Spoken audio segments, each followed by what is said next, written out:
global warming alarmism. It's everywhere you look. On television, in newspapers, in popular magazines, in our schools, and in movie theaters.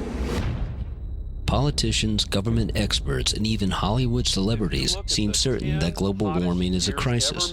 But are they correct? Probably not. Was 2005. A recent survey of more than 500 climate scientists worldwide found fewer than half believe that the science of climate change is sufficiently established to form the basis of public policy. More than 31,000 scientists have signed a petition saying there is no convincing scientific evidence that human release of carbon dioxide, methane, or other greenhouse gases is causing or will in the foreseeable future cause catastrophic heating of the Earth's atmosphere and disruption of the Earth's climate. Dr. Harrison Schmitt received his PhD in geology from Harvard University and was an astronaut on Apollo 17. What are you working on, Jack? He is the last living man to have walked on the moon. I think the public is, in fact, being ill-served by the debate not being a scientific debate, but a scientific/political debate, and particularly where there are some scientists, mostly of a political leaning,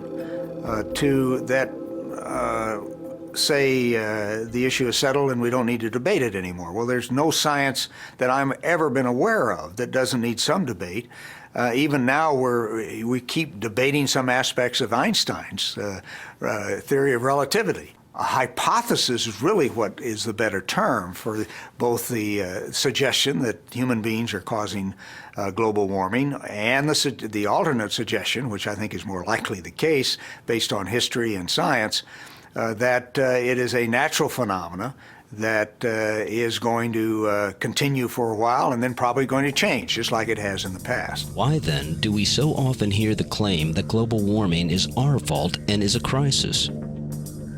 Dr. S. Fred Singer was the founding dean of the School of Environmental and Planetary Sciences at the University of Miami and founding director of the National Weather Satellite Service. I've been at this for about 50 years, since the beginning of the space age. About 20 years ago, I became alarmed because I saw that the science was being misused to hype the situation and found that there was really nothing to it. In other words, I found that the human influence was not important. Thousands of scientists are involved in studies that relate to climate change and global warming. Obviously, they have to gain support for their work, and this costs money. And most of the money stems from the federal government. The federal government has a position, so it's not surprising that many scientists feel that they have to support one way or another, implicitly or explicitly, a political position which says that this is an important environmental issue and we've got to do something about it.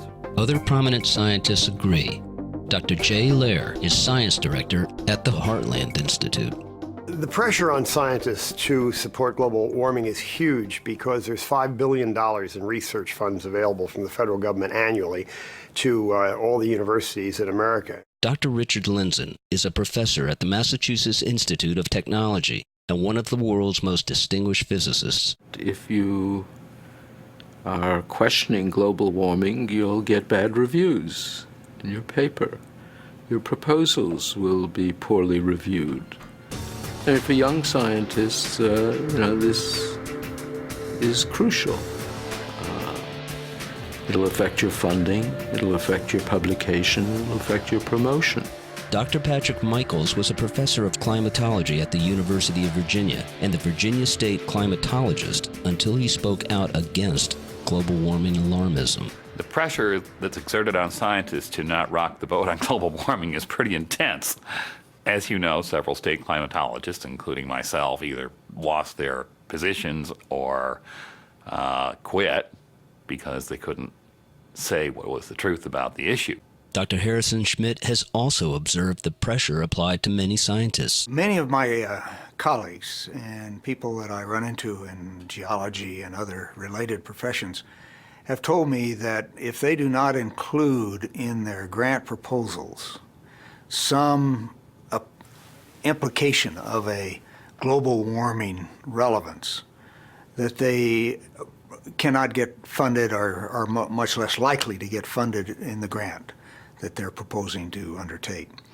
And that's just wrong. It shouldn't be that way. The government agencies, the foundations, should be evaluating these proposals on their basic scientific merit, the quality and experience of the researchers and the team of researchers that are involved, and not on any implication that there is a corporate position or a government position that has to be fulfilled.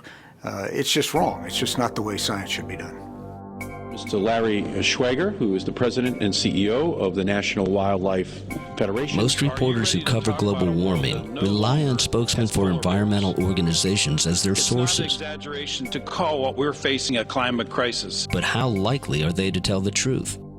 Joseph Bast, president of the Heartland Institute, wonders. The way that you grow your organization in the environmental movement is you talk about crises and you call for action. You don't make speeches about how the world is getting better and cleaner over time. You don't say we don't need to keep working on this problem, it's been solved. You say it's even worse than we thought and we need to do even more on it. So you have these career guys running environmental groups, increasingly in government agencies as well, who, when you criticize them or when you talk about the science, now you're talking about their rice bowl. You're actually challenging their career opportunities. Politicians are also a common source used by reporters covering the global warming issue. How reliable are they? Dr. Lindzen. This is not the first time that science has been invoked on the part of a political agenda. But it's certainly one of the more impressive examples. People like Al Gore, from the beginning, see this as a political vehicle and see science as something they can conveniently exploit. But that's inevitably the case when politics gets into science. John Coleman, a meteorologist and founder of the Weather Channel and the original weather forecaster for Good Morning America, agrees. Al Gore's no scientist, you understand. He had 2 science courses, got C in one, D in the other at Harvard. And the professor who was his mentor, who he wrote about in his book, Earth in Balance in 1992, and said started him on this campaign to save planet Earth from CO2 global warming. That professor, Roger Revelle, changed his mind. In fact, many experts believe the problem of global warming is being exaggerated by politicians who are set on raising taxes and punishing manufacturers. Lord Christopher Monckton was a science advisor to Prime Minister Margaret Thatcher. Should governments throw money at global warming at a time of global economic crisis? The short answer is no. The long answer is if they're already printing fiat money, like there was no tomorrow, diluting the dollar in your pocket every time they switch on the printing press, the last thing you want them also to do is to print fiat carbon by setting up carbon cap and trade, which really means carbon tax and tax. You'll be paying twice over. You'll be paying to make the traders rich while you get poorer and the economy goes down the plug. There is no global warming crisis. There never was any global climate crisis. There isn't going to be one. Not a single cent of taxpayers' dollar should be wasted on this fraud. Roy Innis is national chairman of the Congress of Racial Equality, the third oldest civil rights organization in the United States. The hysteria among energy is going to cause a panic in the economic sectors, and we see that. The housing crisis, the banking crisis, the Wall Street crisis.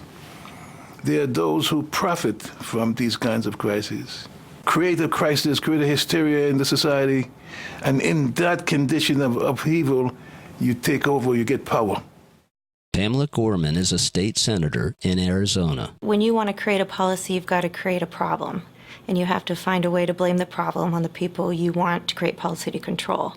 And you see it all the time. It's always done where, okay, we want this group of people to do something differently. So we've got to find something to pin on one of their behaviors so that we can then create policy to control that behavior. It seems to me it maybe started out with some people with some crooked science, but they saw that they had some real power to maybe move towards a different type of government policy and controlling people's life. Can anything be done to stop global warming alarmism? Yes. One organization has done more than any other to set forth the true science and economics of global warming: the Heartland Institute, a national nonprofit research and education organization based in Chicago, has distributed more than 2 million books, videos, and studies showing why global warming is not a crisis. Joseph Bast is the president of the Heartland Institute.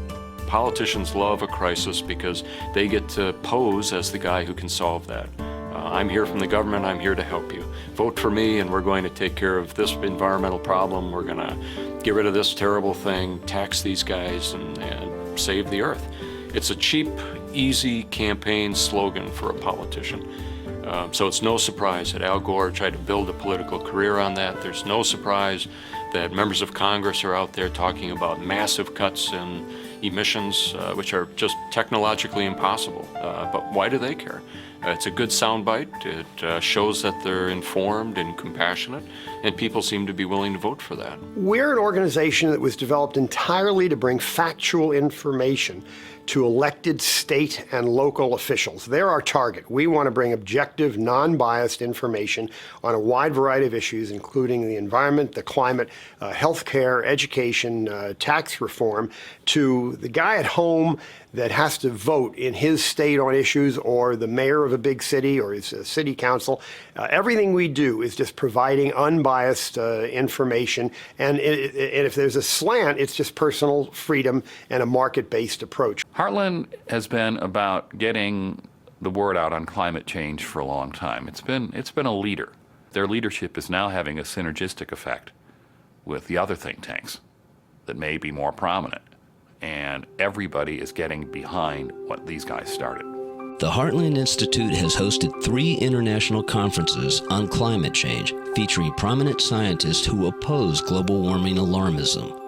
These conferences have generated extensive press attention in the United States and worldwide. The whole idea is just to create a platform for scientists and policy experts from other organizations to meet their peers and to get their message out, to get the press and policymakers to finally pay attention to some of these really brilliant scientists who have been trying to speak truth to power all these years and have been ignored. I mean, that's a great thing. That's why I get up in the morning. Heartland's conference in 2008 was a milestone. The conference in 2009 has taken us to a whole new level. This is very important in the battle against the bad science that's behind global warming. All of the skeptics were scattered across the planet, didn't know each other, didn't relate to one another, didn't share their information with each other, had no publications in which to publish their papers, had no opportunity to answer each other's questions about their work. And so then we came together here at the Heartland Conference in 2008. And suddenly, I met all of the people whose papers I had been reading on the internet. I met the people who I really wanted to know, and I had a chance to interchange with them. And those of us who had felt lost and alone and beaten on the issue of the bad science behind global warming suddenly knew that we had momentum and we had professional friends, and that our numbers were much larger than they had been believed to have been. The Heartland Institute has played a huge role because they, at one time, were pretty much the only voice that was coordinating the scientists that supposedly didn't exist. Heartland went out and found them and brought them together. I'm quite amazed at the attendance to the conference and the people who indeed are here. They're the giants in the field. I'm not sure who's been left out, but I know the people here are among those that I have seen through the years authoring the best basic research papers in the subject of climate change. And for an institute like Heartland on its second conference to have drawn this remarkable group of people together and have them talking to each other, debating each other on the details of their research, that is a remarkable achievement. And I go to a lot of conferences, particularly in my own field of lunar science, and it's rare to see this many of the top players in one place at the same time. One of the most popular keynote speakers at Heartland's 2008 and 2009 conferences in New York was Václav Klaus. Klaus lived under communist rule and is disturbed by the parallels between radical environmentalism and communism. For me, in the communist era, something like think tanks of that kind, of course, did not exist. So it was an impossible institution. And the Heartland Institute is, for me, one of the leading American institutions of that kind. And I collaborate with several of them. I had speeches, awards from those institutions. So for me, to discover Heartland, to get in touch with it 2 years ago was for me a revealing experience, and I think they helped to communicate to the Americans the difference in opinions, and their advertising me and Al Gore it was really something totally new. Thanks to the efforts of the Heartland Institute and its many allies, the prospects for defeating global warming alarmism are good. I think we're making enormous progress. A Rasmussen poll shows that 51% of Americans are now skeptical of global warming. And I think much of that can be credited to the gathering of these skeptical scientists with Heartland's help and all of the internet communication that has taken place, all the talk radio, all of the print articles, all of the outreach that has been conducted over the last year.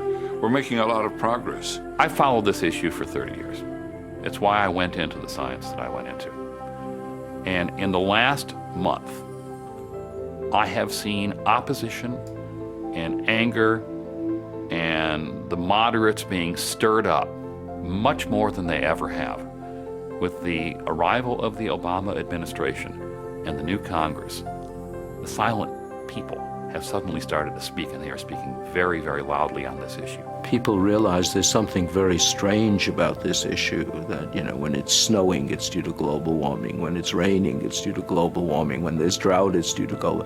They know there's something unscientific about that. After all, science is about testing things. If something is proved by anything, no matter what happens, it's not science. I think most people find it a bit strange when scientists say, well, yes, we didn't anticipate that it wouldn't warm for 13 years, but we assure you it'll start again in 30 years. And then to legislate on the basis of that, and to, in addition, call somebody who denies that it will resume in 30 years a Holocaust-type denier.